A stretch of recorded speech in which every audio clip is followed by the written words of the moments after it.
Dakle, dobro večer, srdačno vas pozdravljam. Zapala me ugodna dužnost da moderiram razgovor o jednoj vrijednoj i važnoj knjizi kolegice Lele Nakaš, profesorice sa odsjeka za bosanski, hrvatski i srpski jezik Filozofskog fakulteta u Sarajevu. Knjiga pod nazivom Paratekstualnost u srednjovjekovnoj bosanskoj književnosti.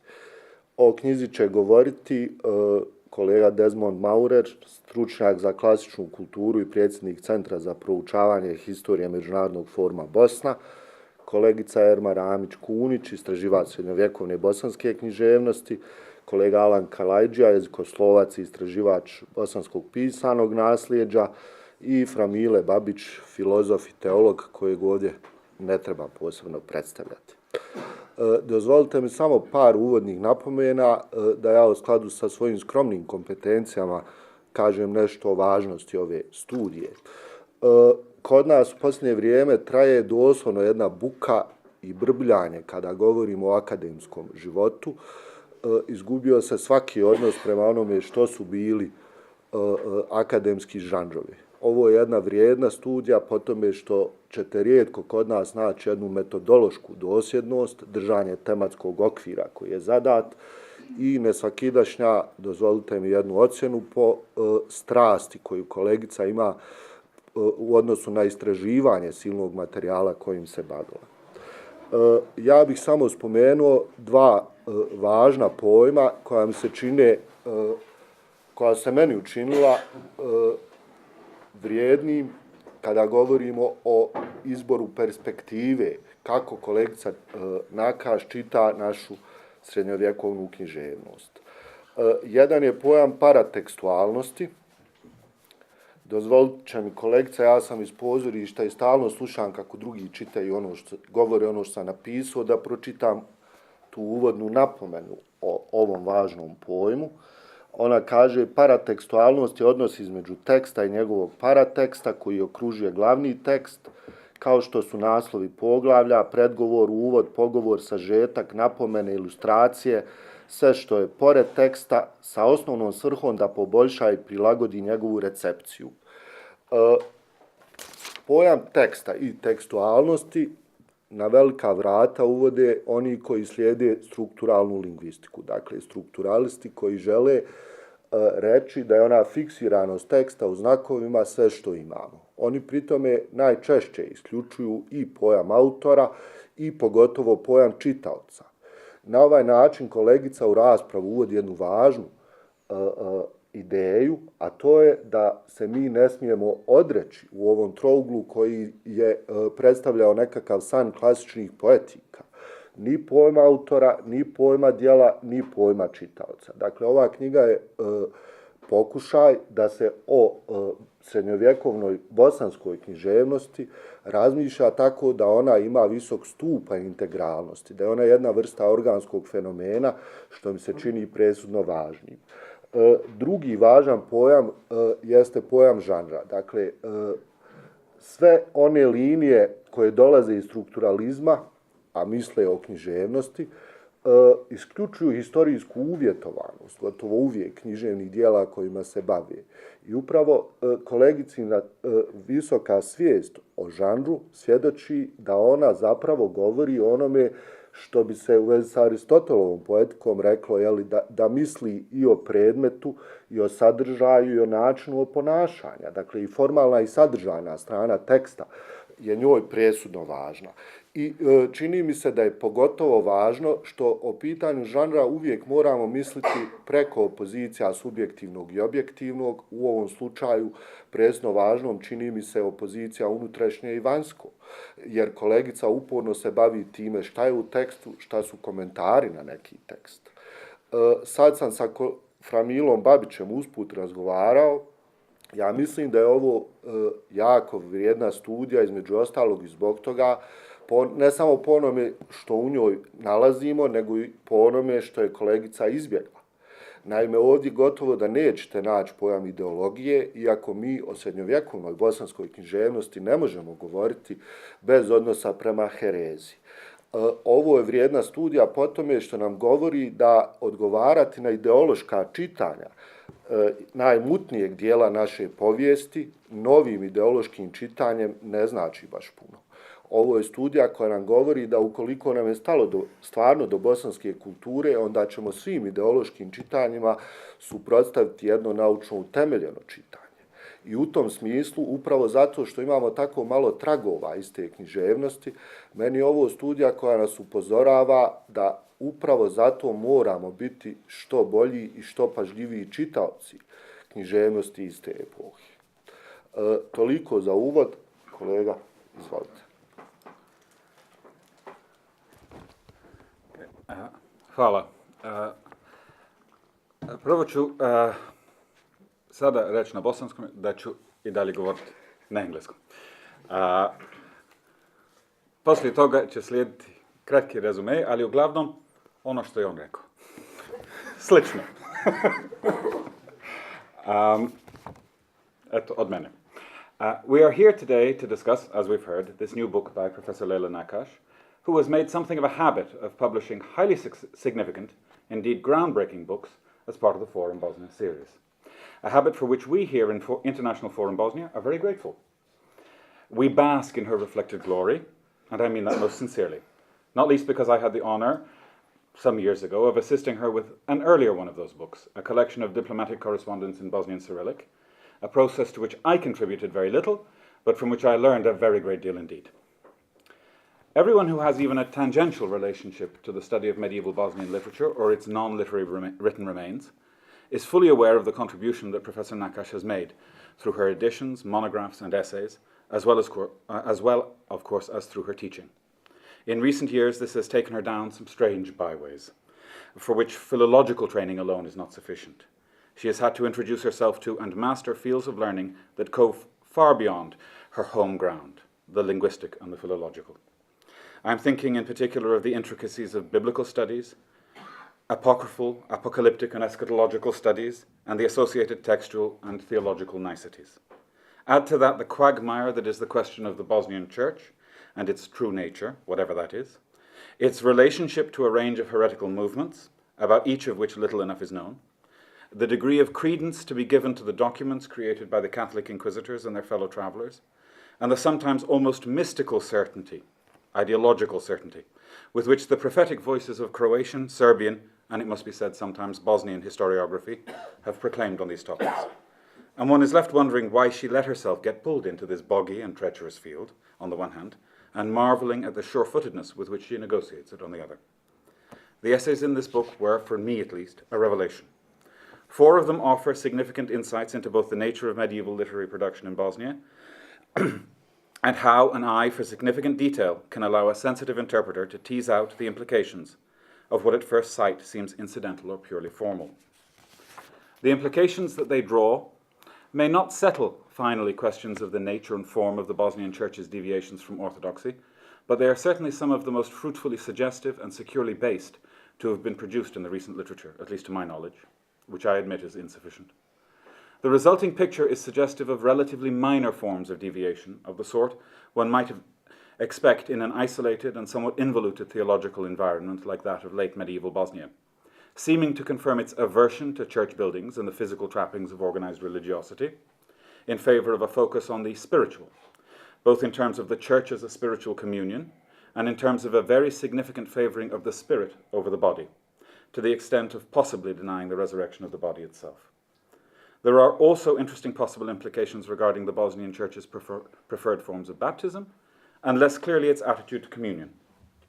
On the other hand, there seems to be fairly good evidence adduced to suggest that the marked body-spirit dualism displayed by the Bosnian Church did not normally go so far as a full-blown Bogomil or Gnostic dualism, in which the devil or a malign god was considered the creator of this world. Moreover, the author argues persuasively from her evidence that the Bosnian Church was not Docetist, which is to say, it did not deny the dual nature of Christ, but believed him to be both divine and human, and that it was Trinitarian, and not merely Trinitarian, but also probably believed in a progressive version of history as based upon 3 ages, the age of the Father, the age of the Son, and the age yet to come of the Holy Spirit, which sounds a little like the beliefs of Joachim of Fiore, and might fit in quite well to the time period. Of the two other essays, the first deals with a somewhat miscellaneous collection of superstitious or magical texts, and is followed by a diplomatic edition of the same, while the second is a more technically linguistic foray into what the medieval texts tell us about the history of Bosnian dialects. I shall have no more to say on this latter topic, about which I have no knowledge, but I did find the magical texts quite fascinating, and can only hope that the author will provide us with an extended treatment, because I have been left with many questions. Not least of them is how this mid-15th century text, with its list of angels' names and charms associated with them, of tasks for each day of the month and various other forms of lore and magic, fits together with the essentially Puritan atmosphere of the Bosnian Church. It's a strange strange fit. On the other hand, it is so much of a piece with similar texts from both Western and Byzantine Christianity that it seems additionally, even tacitly, to undermine the arguments of Bosnian Bogomilism, just as effectively as the glosses and other paratextual devices discussed in the first 4 essays. Of course, it is, I suppose, perfectly possible that it simply comes from a different sector of Bosnian society, or that people are complex, and they can be Puritan in one regard and practitioners of magic, specifically angel magic, in another. That was certainly the case with the great 16th century English magician, John Dee.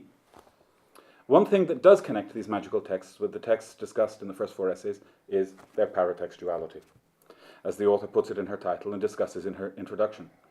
Paratextuality is a concept developed by the French literary theorist Gérard Genette to go along with intertextuality, metatextuality, hypertextuality, and architextuality, all of which sounds formidably technical and even pretentious, but which is in reality a highly necessary theoretical instrumentarium for the skilled dissection of texts and their contextualization. It's clear from reading the essays that Professor Nakash may be foregrounding paratextuality to a certain extent, but she does not ignore the others either. In fact, in many ways, she's as concerned with metatextuality as with paratextuality, and that is why I shall now give some consideration to these two terms and how she makes use of the associated techniques.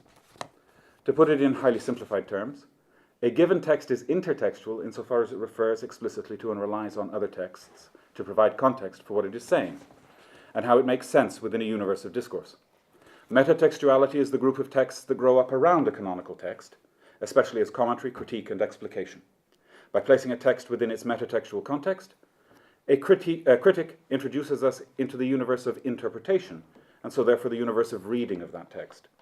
This is a reconstructive hermeneutic procedure, and it is one that Professor Nakash carries out with great skill and delicacy, especially in her essay on the presence of the commentary of Andreas of Caesarea in the Bosnian tradition of translations of the Book of Revelations. By showing the continued influence of the commentary, even when it is no longer itself present, except through traces integrated into the text, and more specifically in the organization of the text that went along with the commentary, she is able to introduce us into the world of scribes and those they served by producing the texts they did, into their universe of interpretation, and so to their hermeneutic presuppositions. She shows the interface between the metatextual apparatus of commentary and its paratextual organization and framing of the text. And in doing so, she intimates to us the rich world of the pragmatic use of texts and manuscripts, which lies behind the written trace, which we have.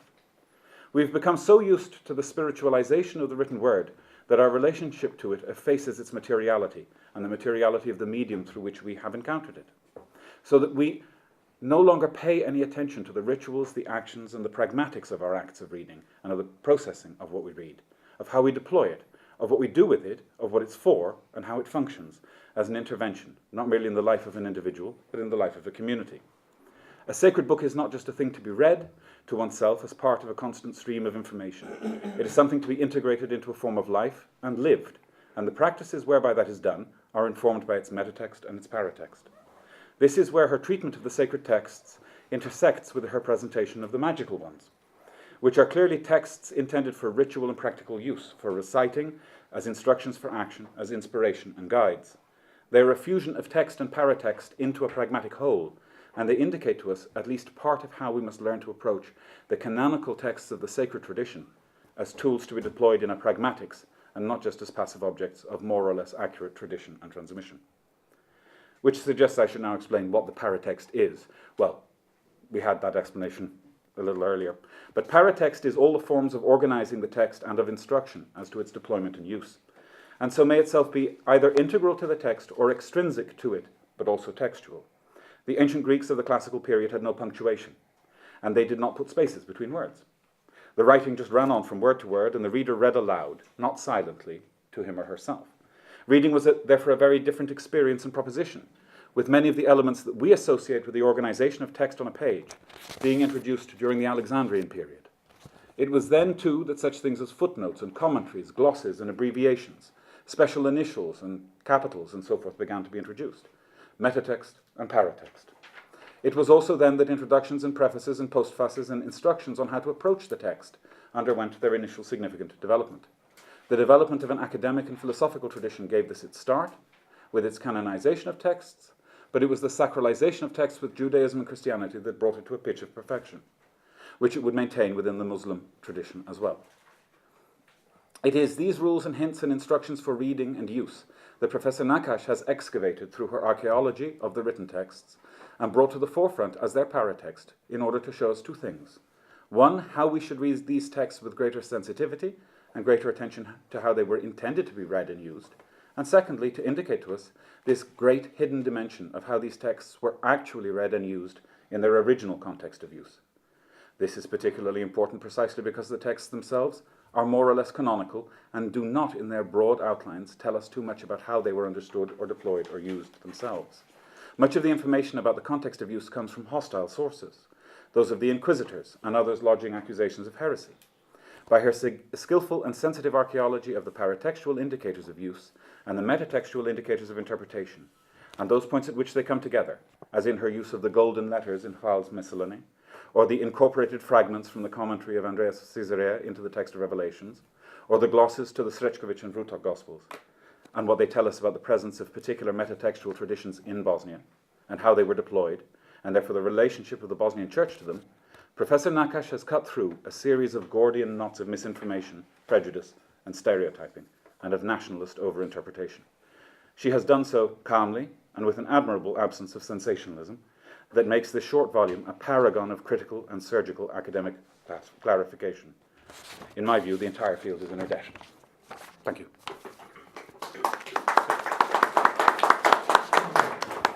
Thank you. Moću kolegicu Ramču Kulić. Hvala. Poštovani prisutni, srdačno vas pozdravljam. Nastojat ću ukratko prikazati knjigu zbog koje smo se večeras ovdje i okupili. Knjiga Paratekstualnost u bosanskoj srednjovjekovnoj književnosti autorice Lejle Nakaš predstavlja značajan doprinos u proučavanju najranijeg razdoblja bosanske pismenosti.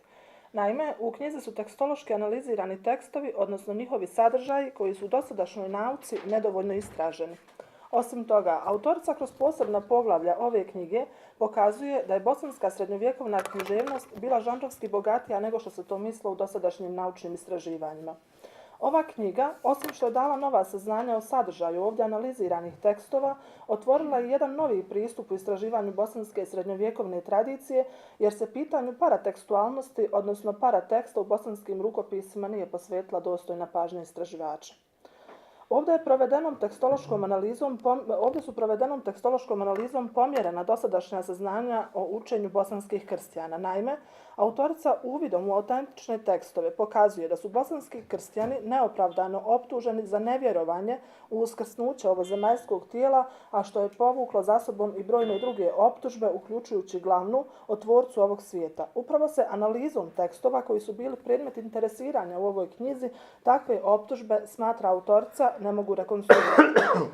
U jednom od navedenih tekstova napominje da se to najočitije svjedoči, da o tome najočitije svjedoči svečani uvod povelja u kojem se nedvosmisleno iskazuje ko je tvorac svega stvorenog. Pred nama je dakle knjiga koja sadrži objašnjenja pojedinih fenomena vezanih za bosansku srednjovjekovnu književnost.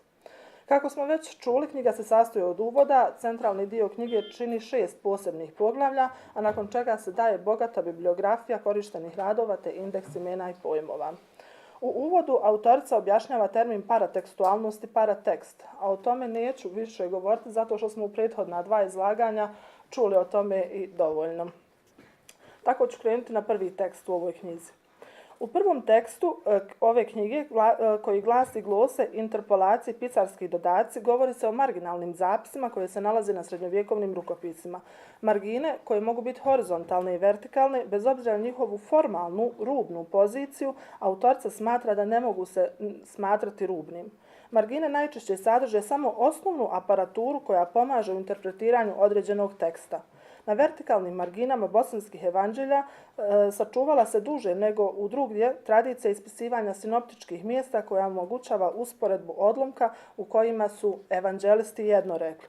U tom smislu zanimljiva su odstupanja od pravila koje je sastavio Euzebija, o čemu je autorica Nakaš govorila i u svojim ranije objavljenim radovima.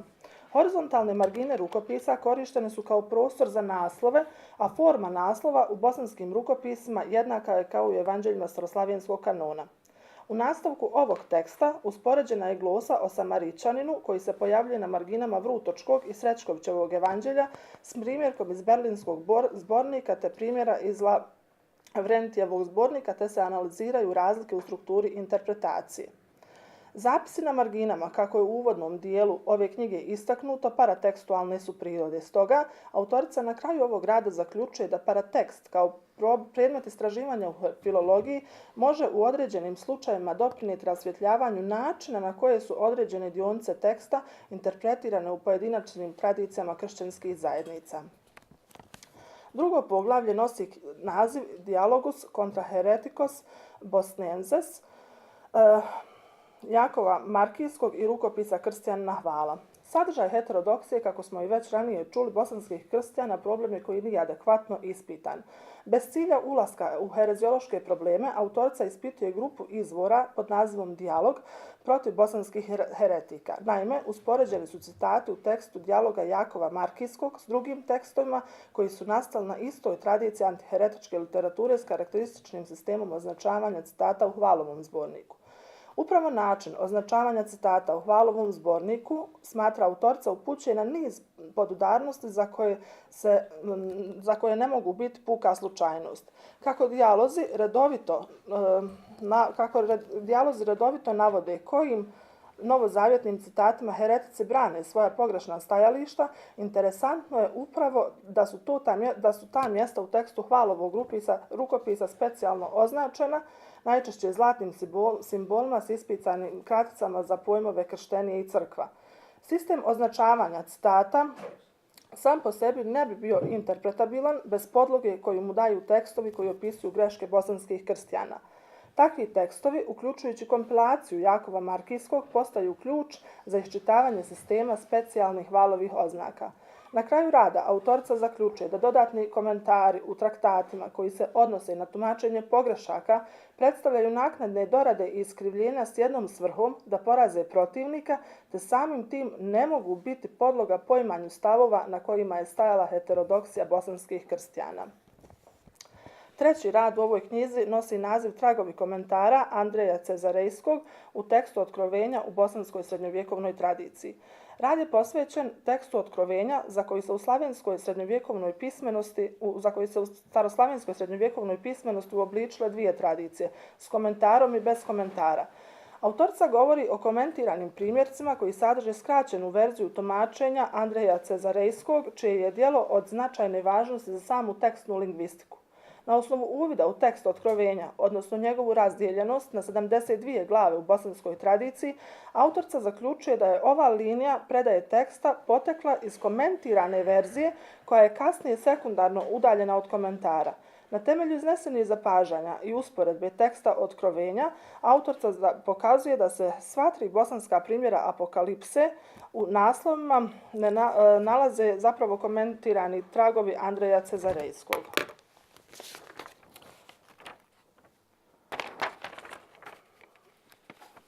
Autorica pokazuje da bosanska tradicija teksta Otkrovenja prethodno sadržavala Andrejev komentar, te da se može zaključiti da u njoj nije bilo adopcionizma, jer su tumačenja posvećena preegzistenciji Krista i da nije bilo doketizma, jer komentari poentiraju Kristovo učenje. Posebno zanimljiv tekst nosi naziv Žanj pitanja i odgovora. Ovom je tekstu pažnja usmjerena na relativno slabo poznat žanr pitanja i odgovora koji u savremenoj filologiji definiran putem termina koji je najprije izveden u književnoj kritici. Pitanja i odgovori shvaćeni su kao paratekst. Jedan ogranak tog žanra u dosadašnjoj literaturi definiran je kao katalog skrivenih simbola, a drugi kao alegorijska interpretacija skrivenog značenja ovog pisma. Autorica na pojedinim primjerima iz Vrutočkog, Srećkovićevog, Praškog zbornika pokazuje kako funkcionira ovaj tip glosa. Također, zaključuje da je matrica glosa koje su viđene na marginama bosanskih rukopisa u Čiprovcima, a koje je sakupio u manastir Čiprovac odnio fra Petar Bogdani Bakšić, bila slična glosama u Srećkovićevom i Vrutočkovom evanđelju, te da je u pogledu žanra, a naročito strukture teksta, moguće je tražiti obrazac u pitanjima i odgovorima. Naime, manje je poznato da u interpretacijama marginalnih zapisa mogu prepoznati tekstne tradicije koje pripadaju posebnim žanrovima srednjovjekovne pismenosti, a najinteresantniji od njih, barem kada su u pitanju tekstni predlošci za glose dvaju bosanskih evanđelja, Srećkovićevog i Vrutočkog, jeste upravo tekst pitanja i odgovora. Autorica dakle govori o do sada nepoznatim tragovima iz teksta pitanja i odgovora u navedenim bosanskim rukopisima. Tragovi žanra pitanja i odgovora zabilježeni su u Hvalu, gdje pisar oblikuje početak teksta sinopsisa evanđelja po uzoru na formalni i strukturni obrazac žanra pitanja i odgovor. Pažnja u ovom tekstu usmjerena je na interpretaciju glosa Vrutočkog i Srećkovićevog evanđelja u odnosu na sami tekst pitanja i odgovora. Žanrovska, strukturna pa i sadržajna podudarnost glosa u Vrutočkom i Srećkovićevom evanđelju očituje se najviše u slučaju interpretacije parabole o milosrdnom Samarićanu kojim zapravo i počinje tekst žanra pitanja i odgovor. Sljedeći tekst nosi naziv Parmski zbornik Libro di Mantica. Često se u dosadašnjim istraživanjima isticala žanrovska siromašnost bosanske srednjovjekovne pismenosti, međutim pronalazak zbornika Libro di Mantica iz polovine 15. stoljeća pokazuje da je bosanska srednjovjekovna književnost bila bogatija nego što se to mislilo. Kako to i autorica ističe, ovaj zbornik pokazuje da je u srednjovjekovnoj bosanskoj pismenosti bilo više apokrifnih tekstova, poput prijepisa gromnika, inkantacija anđeoskim imenima, lunaka, kolendnika, pripisanih proroku Ezedri u bosanskoj srednjovjekovnoj pismenosti. Osim samog pronalaska ovog zbornika, koji je uočila Ema Mazarak, historičarka umjetnosti, doprinos proučavanju bosanske srednjovjekovne pismenosti ogleda se u samoj činjenici da su za ovaj zbornik predstavljene osnovne karakteristike jezika i pisma, a važnost rada ogleda se u donošenju latinične transliteracije sadržajnih dijelova zbornika na kraju ovog rada. Posljednji rad nosi naziv Svjedočanstva zapadno-štokavskih narječnih obilježja u pismenosti srednjovjekovne Bosne. Knjiga se dakle zatvara ovim radom, a posljednji rad tematski i strukturno nije usmjeren ka interpretaciji određene vrste teksta, ali svakako daje značajan pregled zapadno-štokavskih obilježja u bosanskoj srednjovjekovnoj pismenosti.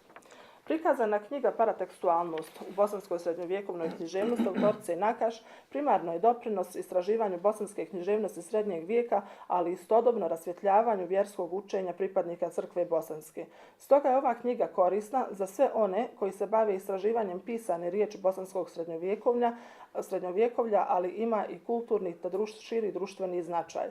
Na kraju, čestitke upućujem autorici, kao i Međunarodnom forumu Bosna, na čelu sa predsjednikom Mahmud Čehajićem, na izdavanju ove knjige, koja je zaista pripremljena u skladu sa najstrožijim naučnim principima u ovoj oblasti.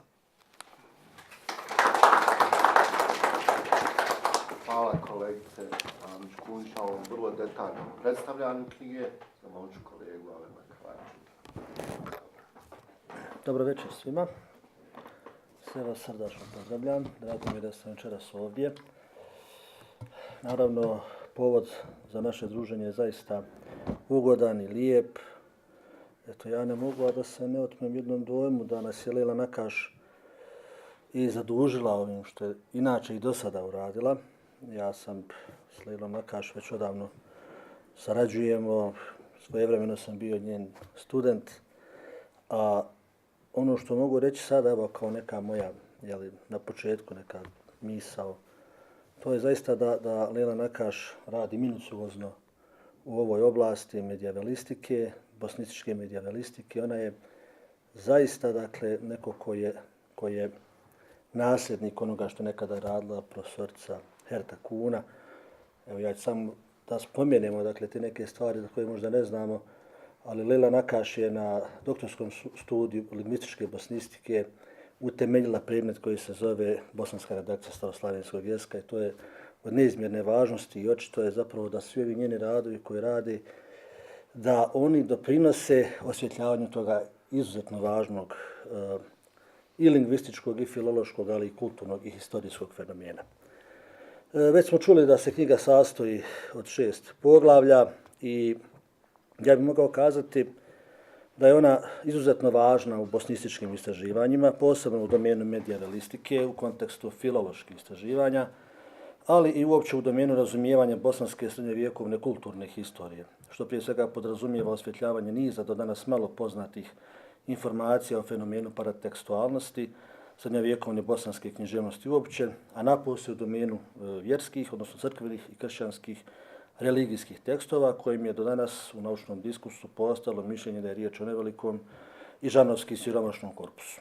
Iz tog razloga neka filološka pitanja koja autorica razmatra iz perspektive lingvističke, odnosno filološke nauke, prelamaju se i prelijevaju neka druga polja humanistike, prije svega u širem smislu historije, historiografije, te filozofije i teologije, a konkretnije na sačuvanom pisanom materijalu koji zadire neka važna pitanja u definiranju nauka crkve bosanske i njezina učenja. No, pitanja koja se otvaraju i na koja se nude vlastita viđenja i veoma kribične naučne observacije usklađene s recentnom i aktualnom filološkom literaturom, pri čemu treba imati u vidu da je broj bosansko-hercegovačkih istraživača u ovom polju uistinu minimalan, usmjerena su na strogo filološki materijal, a što posebno ima značaj o praćenju najnovijih naučnih saznanja i podataka o navedenim tekstovima.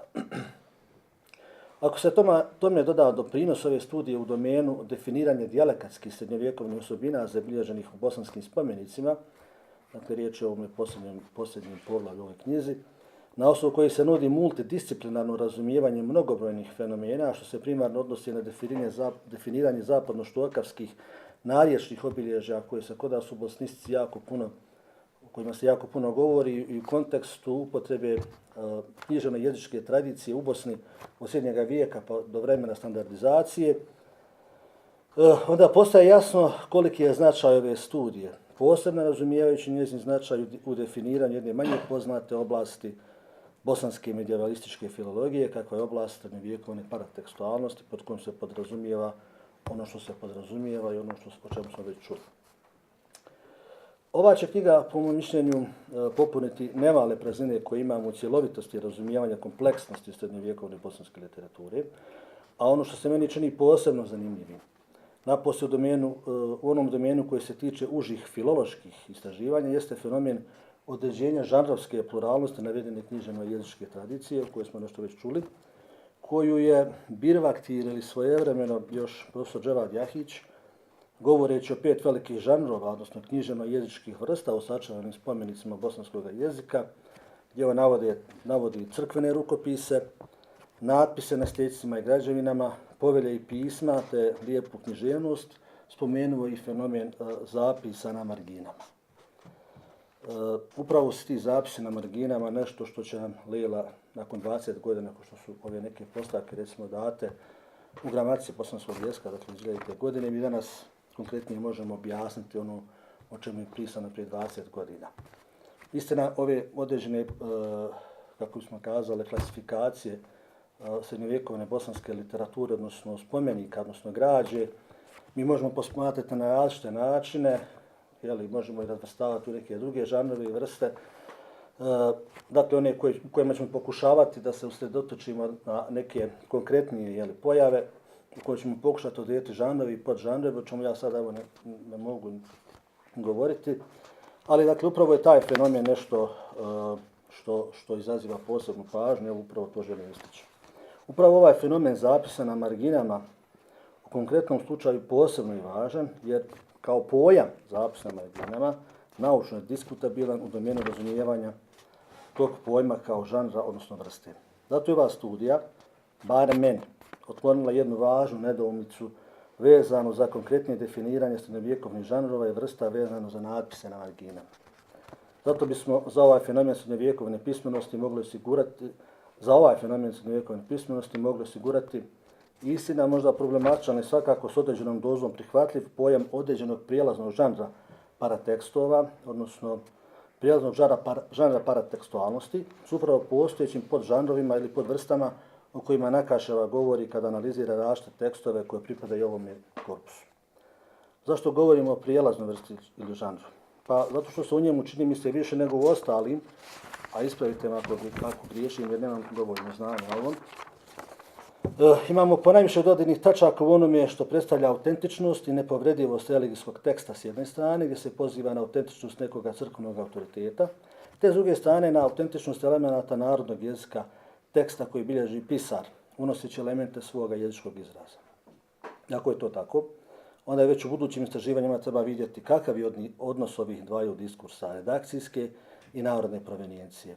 No, ako i to nije istraživački izvodljivo, to ne znači da se ovaj fenomen paratekstualnosti treba posmatrati izolirano i nepovezano u odnosu na druge religijske i narodne, bolje kazano starobosanske tekstove kako ih je podavno nazvao Imam Dizdar. U budućem razumijevanju žanrova starobosanskog jezika i bosanske redakcije staroslavenskog jezika svesrdno ću prihvatiti ove nove rezultate istraživanja, dakle u domenu preciznijeg shvatanja fenomena zapisa na marginama kao paratekstualni žanr ili kao paratekstualnu vrstu.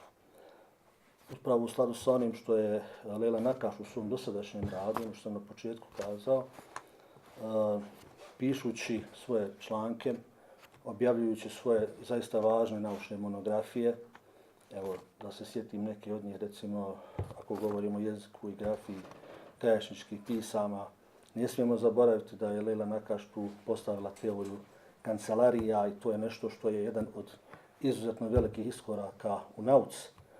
I svakako se ti fenomeni dalje moraju, da tako kažem, eksploatirati, jeli, govoriti o tome i govoriti o toj izuzetnoj kulturnoj slojevitosti bosanske historije bosanskog jezika, onoga o čemu kolegica Nakaš posvećuje zapravo svoje vrijeme i dakle, pokušava odrediti temeljna načela na osnovu kojih možemo govoriti o toj kulturno-historijskoj pojavi. Dakle, razumijevajući značaj ove studije, koja će otvoriti nova poglavlja o definiranju žanrovske pluralnosti bosanske srednjovjekovne književne jezičke tradicije, ova knjiga već sada je značajan doprinos u opisu bosanskog jezika kroz njegov historijski dinamizam, nadajući se da će biti poticajan izazov i za nove istraživačke projekte u oblasti bosanistike u širem smislu, ali isto tako u predanom radu vrsne istraživačice kako je Lejla Nakaš. Hvala kolega Klajđa. Famile Babić je zahtijevao da govori posljednji. Izvolite. Evo ja ću iz teološke nešto perspektive reći koliko je to važno. Znači, Lejla Nakaš, danas je filozofija jezika u cijelom svijetu mjerodavna. I na temelju jezika Lejla dokazuje da su tekstovi bosanskih kristijana da su pravovjerni, da nema tu nikakve hereze. Na temelju jezika, znači na suvremeni način. Uzet ćemo samo prvi tekst, znači to su zapravo paratekstovi. Ono što je uz kanonski tekst, to je sve paratekstovi. To se zove glosa, tumačenje, interpolacija, umetanje i pisac i dodaci koji pisari dodaju. Znači, ovi naši bosanski paratekstovi su uzajemno povezani, znači imaju svoju neku autohtonost, a razlikuju se od ostalih tekstova. U prvom radu ona to pokazuje, ima ona parabola, usporedba u Novom Zavjetu o milosrdnom Samarijancu ili Samaričaninu. Da biste to razumjeli, ja vam to moram pročitati, pa ću reći onda kako se to razlikuju u tumačenju. Evo sad suvremeni prijevod. Čovjek neki silazio iz Jeruzalema u Jerihon, upao među razbojnike koji ga svukoše i izraniše pa odoše, ostaviše ga polumrtva. Slučajno je onim putem silazio neki svećenik, vidje ga i zaobiđe, a tako i Levit, polazeći onuda vidje ga i zaobiđe. Neki Samarijanac putujući dođe do njega, vidje ga, sažali se, pa mu pristupi, poveza rane, zališi uljem i vinom. Zatim ga posadi na svoje živinče, odvede ga u gostinjac i povrnu se za njega. Sutradan izvadi 2 denara, dade i gostioničaru i reče, pobrini se za njega, ako što više potrošiš, kad se budem vraćao, isplatit ću ti. Ovim tekstom Isus želi pokazati svojim srodbenicima tada tko je tvoj bližnji, tko je naš bližnji. Sada opet da smo razumjeli, moram vam kontekst današnji. Evo danas to je slično, bilo toliko kod nas danas. Srbi i Hrvati, Slaveni, kršćani, ali jedni druge tako preziru, tako u to vrijeme. Židovi, judejci, dole iz Južnog kraljestva i Židovi Samarijanci smatrali, iako je bila ista nacija, ista vjera, ali su se prezirali, smatrali su jedni druge poganima. Znači, sad Isus s njima priča. Evo, tvoj judejac iz Južnog kraljestva, stradao. Kaj ga prošla tvoja vlast? Kad je svećenik, znači religija politička vlast, te religija bila politika skupa. Prošla tvoja glavni autoritet, kaj njega nije mu pomogao. Došao Levi, to je svećenik nižeg ranga. Prošao, nije mu pomogao. I ko mu dođe, službeni neprijatelj Samarijanac, on ga spasio. Vidite, to je ta poruka. Ja, muslimani, kako hoće. Sad Lejla pokazuje kako to je tumačenje kod ovog našega Srećkovićeva evanđelja i Vrutočko evanđelja. Oni imaju svoje zajedničko tumačenje u ovom paratekstu, a kako je u Lavrentijevu zborniku i Berlinskom zborniku. Kaže, oba bosanska teksta, ulje i vino, oni tumače uvijek dubinski, alegorijski, ulje i vino tumače kao Božju milost. Bosanski tekst. A biti kako oni ostali, ali Berlinski zbornik, on vino tumači kao ono simbolizira krv Hristovu. Vino, samo uzima vino i ono simbolizira krv Hristovu. A ovaj Lavrentijev zbornik, on uzima maslo i vino, simbolizira tijelo i krv Hristovu. Vidite kako je ta razlika. Sad vidimo dalje.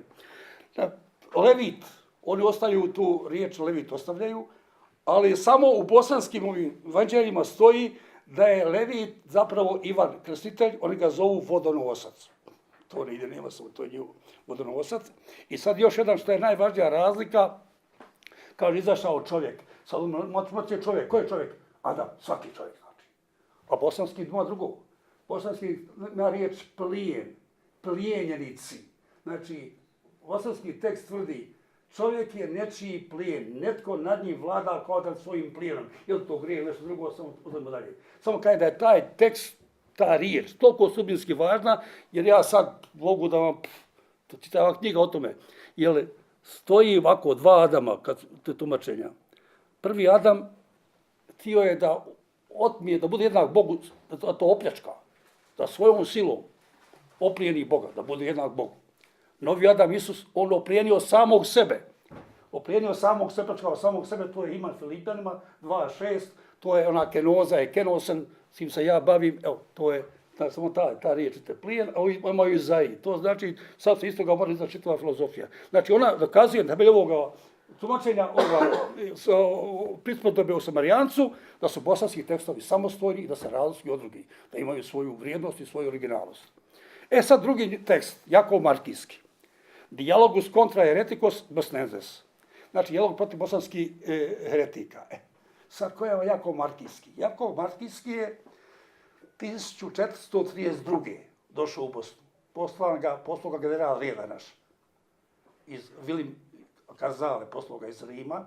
Imali su tamo generalnu skupštinu u Rimu, znači kao sabor, kao kapitul cijelog reda. I hoće reformu reda, reformu cijelog franjačkog reda. I to se onda, kaže ovaj Jakov Markijski bio observant. Šta je observant? Observare znači obsluživati evanđelje. Znači, Jakov Markijski je tio ta struja koja hoće da se doslovno obslužuje Isusovo evanđelje, da nema onih glosa, tumačenja, tako vamo. Onda su imali konventualci koji su tad tvrdili konventualci da je konventus samostan ima pravo biti bogat, a ti kao pojedinac nema pravo biti bogat. Znači, to je razlikovanje u siromaštvu, sve moguće. Znači, Jakov Markijski, izaslanik generala Reda, došao da reformira 32. u Bosnu, ali ga ni Tvrtko kralj, ni Franjevci nisu baš dobro primili, pa se on malo nije uspio, pa se vratio ponovo natrag u Rim. I onda oni ponovo 1435. biraju za vikara naše vikarije, tad bila vikar ta upravna jedinica, i on je djelovao do 38. 3 godine i vratio se. I danas imaju neki tragovi, imate župa Deževice kod Fojnice, ima njegova pećina, ima njegova voda i ljudi svake mlade nedelje jednom da sjesu njemu vodočaste i tamo Bogu se mole kod Deževice, kod Fojnice.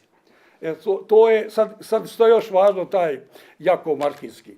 Jakov Markijski, pa ste srednji vijek, kontekst srednjeg vijeka. Od srednjeg vijeka, to naše povijesti preskoče uvijek, kršćani laici, vjernici, bune se protiv moćne i bogate crkve. To su bile kod dvije crkve u srednjem vijeku. Albigeza i Katar i svi ti I Franjevci su nastali iz ovih laičkih pokreta. Samo Franjevci nisu išli silom, pa nisu ih pobili, znači, po ove heretike. Znači, to je u srednjem vijeku, to je bilo opća, danas velika franjevačka škola, filozofi, Roger Bacon, pa Petrus Ivana Oliva, pa sve to krenulo. Jer su oni jak misiore, kad je govorio da će doći vrijeme duha, jednakosti sviju, to je misle na Franjevce. Da će doći franjevački red, onda ovi Franjevci još više pali pod sumnju. I Franjevci su natumačili tu apokalipsu. Jer apokalipsi kada je doće kraj svijeta. Doće kraj, doće i Antikrist, doće i Krist. Mora biti prije doći Antikrist, onda Krist.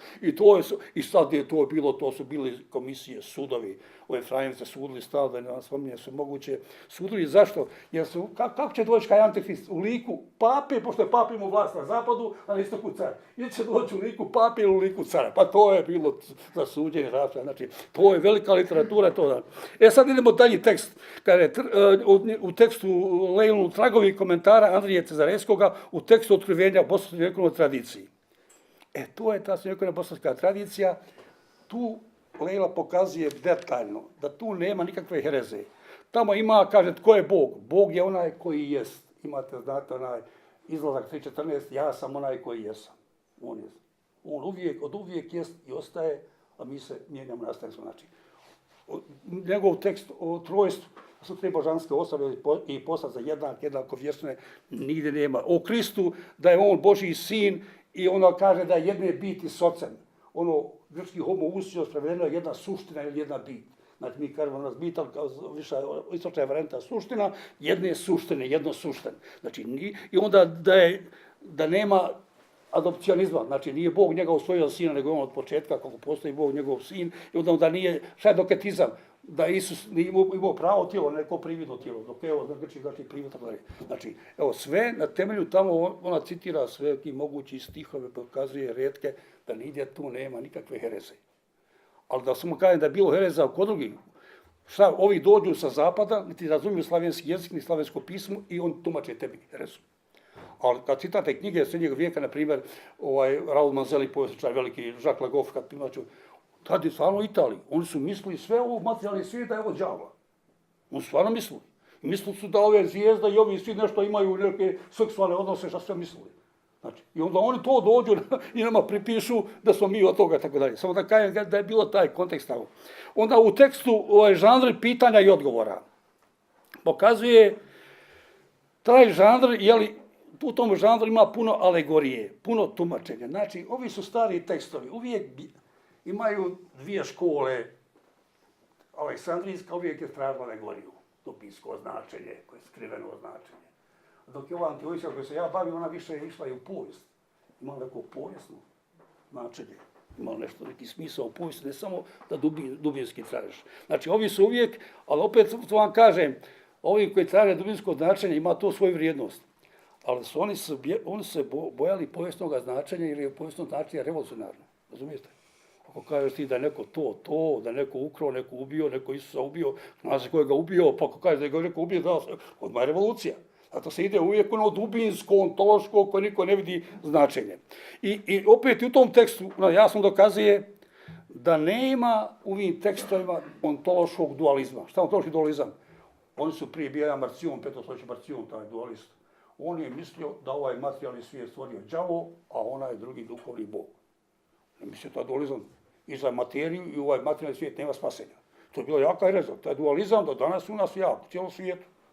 I sam toga svjesni danas. Danas mi imamo, sad je moga tumačiti svakom našoj civilizaciji. Taj dualizam je ostao nama prisutan. Čim ti kažeš da druge ljude nema spasenja, što znači će Bog nešto uništiti. Jesi ti lud, sad je Bog Hitler da uništava.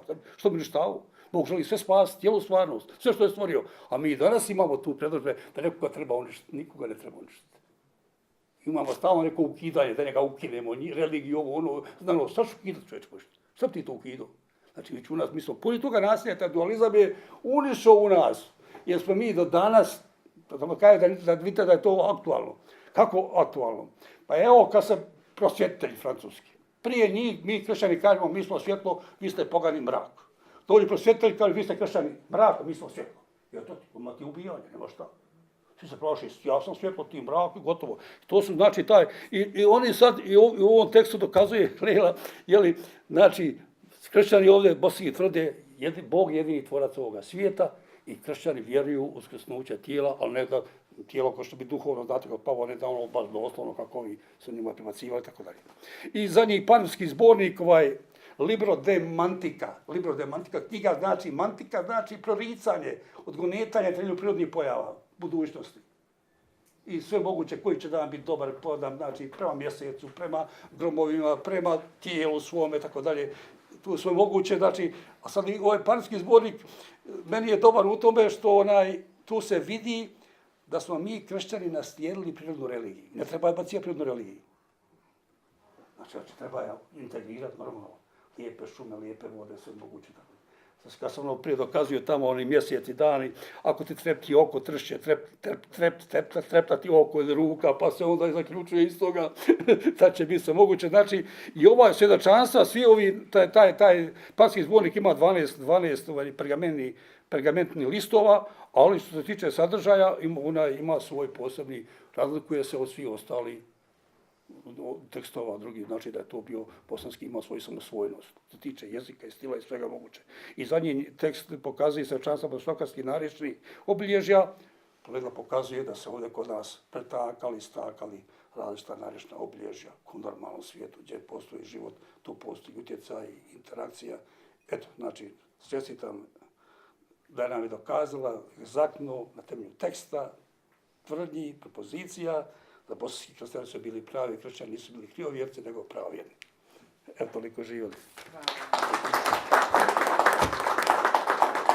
Hvala Framili Babiću. Na kraju ne najmanje bitno, zamolit ću autoricu da nam kaže. Da se zahvalim svima vama, svi ste mi na neki način, svi ovi promotori su sa mnom jako povezani. Desmond je rekao da je samo malo utjecao na moju prvu knjigu, ali to uopće nije bilo malo. I ova riječ senzitivno koju je spomenuo 13 puta, ja mogu reći da je on mnogo senzitivniji kad je u pitanju prenošenje riječi iz jednog u drugi jezik i takva jedna preciznost u želji da se bude što tačniji. Dakle, oduševljena sam uvijek bila i onim što on govori, dubinom, kako on iznosi, nisam ga još nikad čula da govori o nekim običnim stvarima. Znači, Alenu sam zahvalna kao svom izdavaču prije svega, kao čovjeku koji je pružio mogućnosti meni i Ermi da prolazimo kroz neke predjele gdje još nije niko bio. S Ermom sam provela jedan dio puta, sad je namjeravam gurnuti da ide sama, da mi donese neke dragulje od tamo gdje niko nije bio. A posebno mi je čast da moje tumačenje dogmi bosanskih kršćana imao priliku prvi da čita Framile Babić i da procjenjuje da li sam ja zastranila. Na kraju, bez koga ovog nikako ne bi bilo, ni mog rada, mislim, ili barem ne bi izgledao ovako, to je profesor Mahmuđ Hajić koji poznanstvo s kim i naš odnos doživljam kao jedan specijalni dar s visina.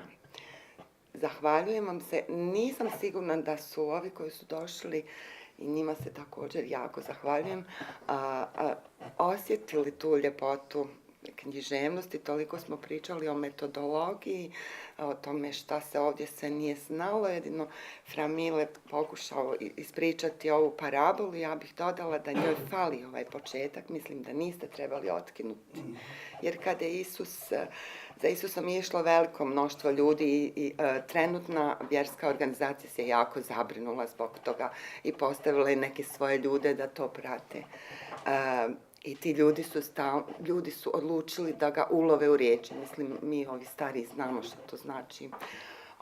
Neki dobar lovac može čak izazvati, to bude ta vaša riječ, ali izmijenite joj kontekst. Bude to i vaš kontekst, ali ga izobličite.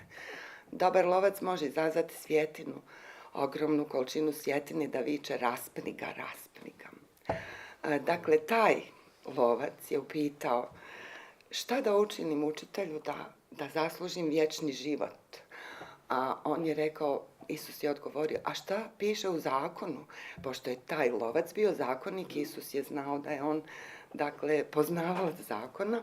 On je rekao, ljubi Boga svojom snagom, svim srcem, svim umom, svom krepošću, svojom i ljubi bližnjeg svog.